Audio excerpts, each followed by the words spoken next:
Why does one Chardonnay cost $3 and another $20? It is not just about quality. Cheap wine is often engineered with added sugar, colorants, and other hidden additives you will not see on the label. In this video, we compare 7 supermarket wines from the cheapest to the most expensive, and we reveal what you are really paying for and what it might be costing you. Franzia is the cheapest wine in this ranking by a significant margin, roughly $3 to $4 per bottle equivalent when you buy the box, and the health profile matches that price point almost exactly. In 2015, a class action lawsuit targeted over 24 California wine brands for arsenic levels above the EPA safe limit for drinking water. Of all the wines tested, Franzia White Grenache recorded the highest arsenic level, 5 times the legal limit for water, the highest, out of everyone. The wine group, Franzia's parent company, pushed back. Their argument was that people drink less wine than water daily, so EPA water comparisons are misleading. That is technically true. It is also a remarkable thing to have to say about your product. Beyond arsenic, Franzia runs on bulk grapes from California's Central Valley, some of the most industrially farmed land in the country. Heavy pesticide use, maximum yield. The bag-in-box format means wine sits in plastic lining for extended periods, raising legitimate questions about leaching over time. At $3 a glass, someone is paying a cost. It's just not always you, at least not immediately, and if you think spending just a couple dollars more fixes that, let's move to level 2. Barefoot. That is where that assumption starts to break down. Barefoot is the #1 selling table wine in America, over $555 million in annual sales. It is almost certainly the wine being poured at the party you went to last weekend. From $5 to $8 a bottle, you're spending slightly more than Franzia.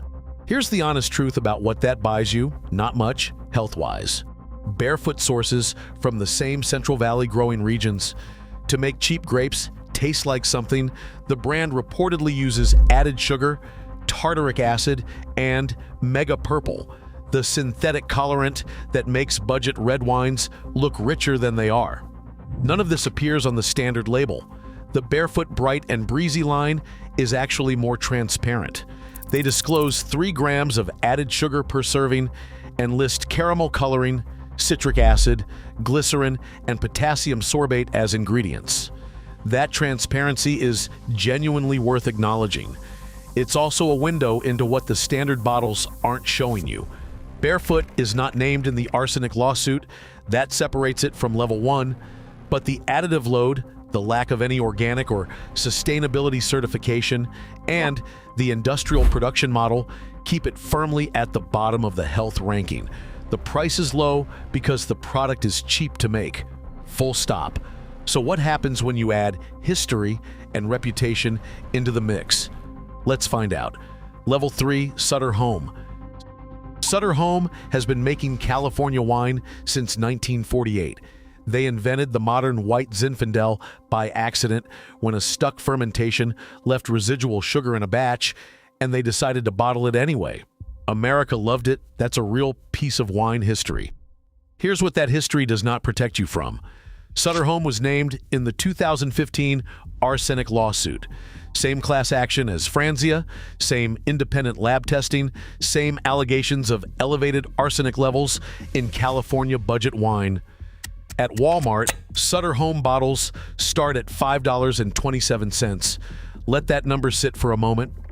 At $5.27 for 750 milliliters of wine, you are not paying for careful vineyard management and gentle winemaking. You are paying for a product engineered to hit a price point. The decisions that get you there, industrial-scale grape sourcing, heavy processing, chemical interventions, are the same ones we keep returning to at this price tier. Sutter Home does offer a non-alcoholic free line, which shows some product ambition. The standard wines, though, carry no organic certification and no meaningful additive transparency. $3 more than Franzia's box equivalent. Roughly the same story. If this is changing how you look at the wine aisle, hit subscribe. I break down what is actually in your food and drink every video. Back to it. So far, higher price has not really meant better outcomes. Level 4 is where things start to shift, at least on paper. Woodbridge by Robert Mondavi. Now we enter slightly more complicated territory. Woodbridge is the budget label of Robert Mondavi, one of the most iconic names in the history of California wine. That parentage is meaningful. It means actual winemakers with actual standards are involved in production, not just chemists hitting a cost target. Here is where the price range matters. At $5 to $11, Woodbridge overlaps significantly with Sutter Home and Barefoot. At the low end of that range, you are buying a product with the same basic economics as Level 2 and Level 3. At the high end, you are getting something genuinely different. Here is what the marketing will not tell you. Wine investigators have specifically flagged Woodbridge Pinot Noir as one of the top red wines to avoid for mega purple usage. The price economics of a $5 Woodbridge still push toward the same industrial shortcuts as Barefoot and Sutter Home.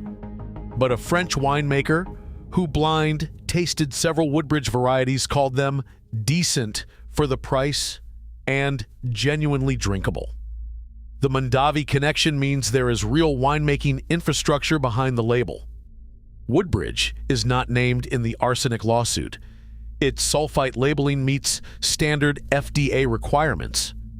At the higher end of its price range, Woodbridge starts to earn its spot above the first three levels. At the lower end, it is competing in the same race to the bottom. Now we're entering a price point where things should start improving.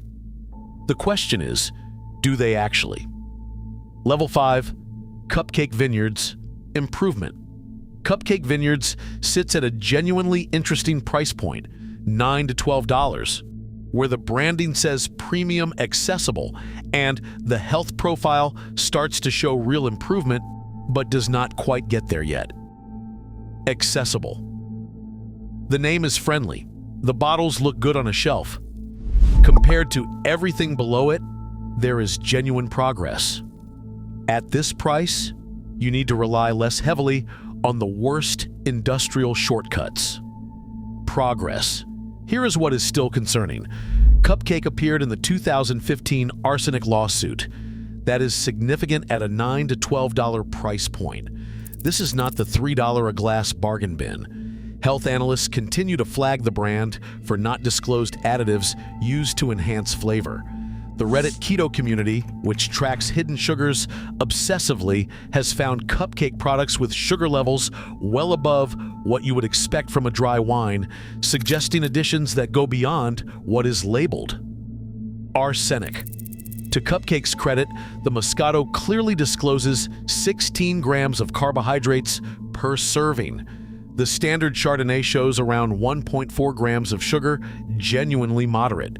Some labeling here is more transparent than the brands below. Transparency. The honest assessment at level 5 is simple. Cupcake costs more than Woodbridge and Barefoot, and that does buy you something. It just does not buy you a clean bill of health. This is the turning point, because from here it's no longer just about fixing cheap wine, it's about needing fewer fixes at all. Level 6, Josh Cellars. This is where the price jump starts to mean something real. Josh Cellars is the #2 best-selling table wine in America, right behind Barefoot, and it sits in a fundamentally different economic category. At $13 to $18, Josh Cellars is an accessible premium wine, priced for consumers who are willing to spend a little more for quality they can actually taste. Here is why the price difference matters for your health. The additives we have been talking about, mega purple, added sugar, industrial colorants, exist primarily to fix problems with cheap grapes. When you spend more on better fruit from specific California growing regions, you simply need fewer corrections. The wine is better going in, and the chemistry does not have to work as hard. Josh Cellars Cabernet Sauvignon has earned 91 points from wine critics. It sources from defined California growing regions rather than the undifferentiated Central Valley bulk market. And critically, Josh Cellars is notably absent from the arsenic lawsuit that named 5 other brands in this video. It does appear on some brands to avoid lists, but when you dig into the actual evidence, the case against Josh Cellars is significantly thinner than the case against anything below it on this list. No U.S. wine brand fully discloses all additives. That is an industry-wide issue, not unique to Josh Cellars. Within the constraints of the American wine market, this is a genuinely better product. It costs $5 more than Cupcake, and it is meaningfully different in how it is made. And now we reach the top of the list where the entire approach to winemaking starts to change. Level 7, Kendall-Jackson.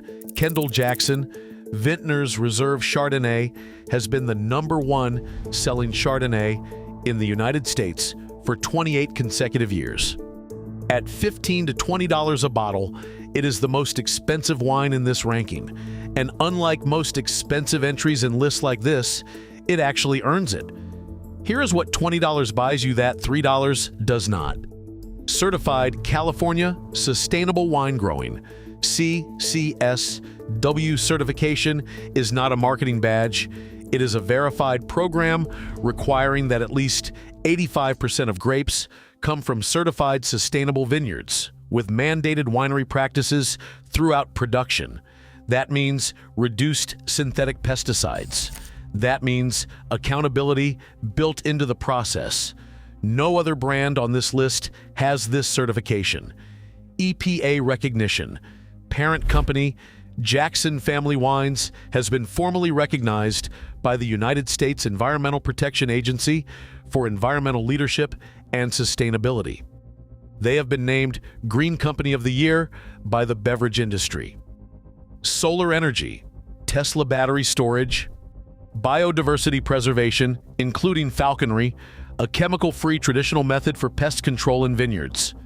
The numbers: 85 calories per serving, approximately 3 grams of carbohydrates, 1 gram of sugar for a mass-market Chardonnay that is genuinely light. Full transparency, Kendall-Jackson appeared on one YouTube brands to avoid list. I am telling you that because intellectual honesty matters, but when you put that against the certification, the EPA recognition, the sustainable farming practices, and the absence from every major arsenic and additive lawsuit, the comparison to Franzia or Barefoot does not hold up. Yes, it contains sulfites. All wine does. That is not the story here.